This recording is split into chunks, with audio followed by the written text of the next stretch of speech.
സ്ത്രീക്ക് ഇസ്ലാം നൽകുന്ന അവകാശങ്ങളെ നിരാകരിക്കുന്ന രാജ്യത്തെ മുസ്ലിം വ്യക്തി നിയമം പരിഷ്കരിക്കണമെന്ന് ജസ്റ്റിസ് പി.കെ. ഷംസുദ്ദീൻ. രാജ്യത്തെ മുസ്ലിം വ്യക്തി നിയമം മതം മുന്നോട്ട് വയ്ക്കുന്ന നീതി സങ്കല്പത്തിനെതിരാണെന്നും അദ്ദേഹം പറഞ്ഞു.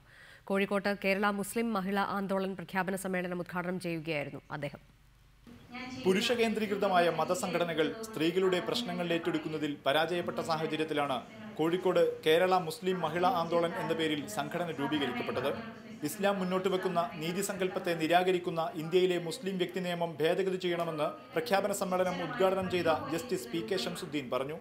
വ്യക്തി നിയമം മാറ്റിയേ പറ്റൂ. അതിൽ സ്ത്രീദ്രോഹപരമായിട്ടുള്ള സ്ത്രീ ഫ്രണ്ട്ലി അല്ലാത്ത എല്ലാം മാറ്റി സ്ത്രീകൾക്ക് അനുകൂലമായ വിധത്തിൽ തികച്ചും ഇസ്ലാമിക വിധിക്കും ചൈതന്യത്തിനും നിയമത്തിനും പറ്റുന്ന അനുശാസിക്കുന്ന വിധത്തിലുള്ള നിയമനിർമ്മാണം കൊണ്ടുവരേണ്ടത് കാലഘട്ടത്തിൻ്റെ അനിവാര്യമായ ആവശ്യമാണ്. വിവാഹം, വിദ്യാഭ്യാസം തുടങ്ങിയ വിഷയങ്ങളിൽ മുസ്ലിം സ്ത്രീ പ്രശ്നങ്ങൾ നേരിടുന്നുണ്ട്. മതത്തെ തെറ്റായി വ്യാഖ്യാനിച്ചവരാണ് സ്ത്രീവിരുദ്ധമായ ഈ നിയമത്തിന് കാവൽക്കാരായി എത്തുന്നതെന്നും അദ്ദേഹം പറഞ്ഞു. ഭാരതീയ മുസ്ലിം മഹിളാ ആന്തോളൻ സ്ഥാപക നേതാവ് സാക്കിയ സുമൻ സംഘടനയുടെ പ്രഖ്യാപനം നടത്തി. സംഘടനയുടെ കേരള ഘടകം കൺവീനറായി ടി.കെ. സബീനയെ തിരഞ്ഞെടുത്തു. റിപ്പോർട്ടർ, കോഴിക്കോട്.